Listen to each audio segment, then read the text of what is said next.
It's kind of hard to believe that the last Galaxy Note was released 2 years ago.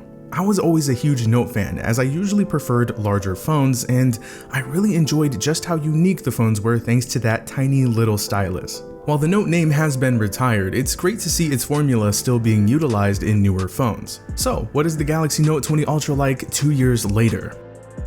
Well, when revisiting this phone, I was quickly reminded that it started at $1,300 when it released. Yeah, that's $100 more than the S22 Ultra starting price. As tough of a pill that had to have been to swallow, it kind of made sense. Now remember, this was a Note after all, and not just any Note, a Note Ultra. Ooh. Now think about it. When you would hear the Note name, you would think of the do-it-all phone, the ultimate power user's dream, the highest of the high end, the phone that has everything. The Ultra name took on those same implications, but in a more marketable way. And since the S and Note series were getting so incredibly similar anyway, I guess it made sense to just have one absorb the other, and boom, S22 Ultra. It's been awesome seeing the Note DNA continue on in the S series, and in a way, the Z Fold series as well, foldables being something Samsung has clearly shifted a lot of focus to. So yeah, it's great to see these things still being utilized, but one thing I'm glad isn't still around is this camera module. The Note 20 Ultra's design is timeless. This color is still attractive, the materials are premium, it's beautiful, especially if you ignore this massive chunky rectangle housing the cameras. It had the best display at the time, and both its specs and the eye test prove that this is still a phenomenal panel. 6.9 inches, 1440p, 120Hz, HDR10+, 1500 nits peak brightness, and a 91.7% screen to body ratio, meaning it has extremely minimal bezels, but you don't need a spec list to tell you that. Now, this is all great, but I had to remind myself that Samsung capped 120Hz at 1080p, so if you wanted to max out the resolution, you were stuck at 60Hz, but that's not a deal breaker, at least for me. 120Hz at 1080p still looks great as expected.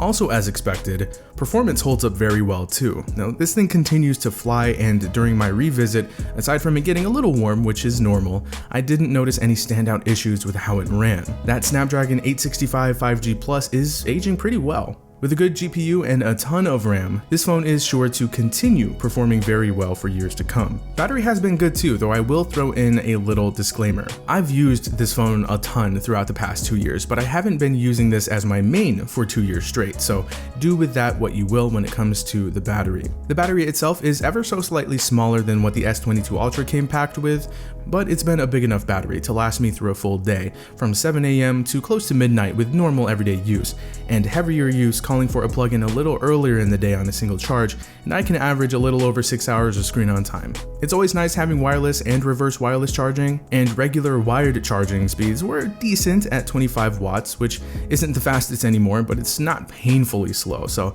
I'll take it. The haptics are quality, but they're on the softer side. The stereo speakers sound good. They're clear and well balanced, although I personally prefer more bass. That's just me nitpicking. The fingerprint scanner is fine, and I do think it holds up well. Now, I'm not the biggest fan of in-display scanners in general, but by today's standards, it still works fine, especially for being a first-gen ultrasonic sensor, and it's definitely better than basic optical ones. Oh, and by the way, when I tossed my SIM card back in here, I was reminded that this phone has an SD card slot. It's not really a thing anymore, and that is still a deal breaker for many. Now, when it comes to the cameras, of course, Samsung has made some significant improvements since this phone came out, but the Note 20 Ultra's cameras are still very good to this day and crank out some great looking photos and videos. If you begin to pixel peep and compare, you'll notice certain areas today's cameras are just better in, but all in all, the cameras are still more than capable, and I think that should go without saying. Thanks to One UI and all of its software features, you're getting what is absolutely one of the most robust camera experiences in any phone. And on top of that, Samsung's Expert RAW app is expected to make its way to this phone, unlocking the potential of the cameras, giving users even more control of their photos, which is great.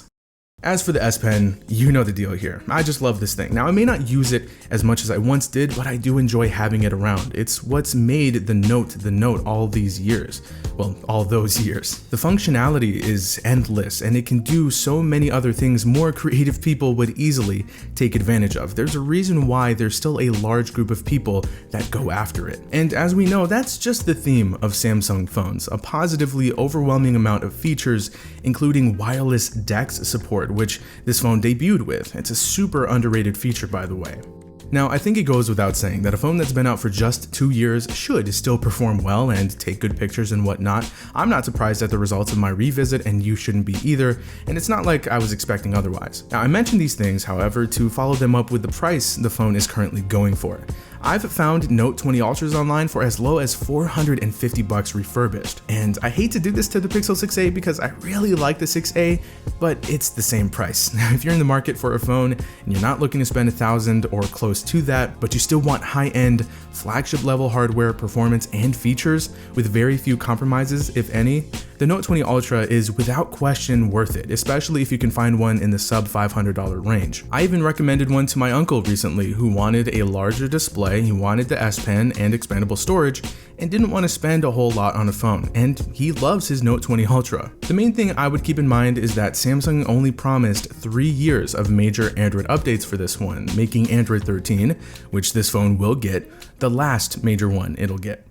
The Note 20 Ultra doesn't have the complete set of bells and whistles the S22 Ultra has, and obviously the same will be true with every successor moving forward, but it still provides more than what most people need, and at the price you can find it for nowadays, it's kind of a no-brainer. So what do you think of the Note 20 Ultra 2 years later? Did you or do you have one? Thinking about picking one up to hold you over or to be your main for a while? Let's talk about it in the comments. I hope you enjoyed.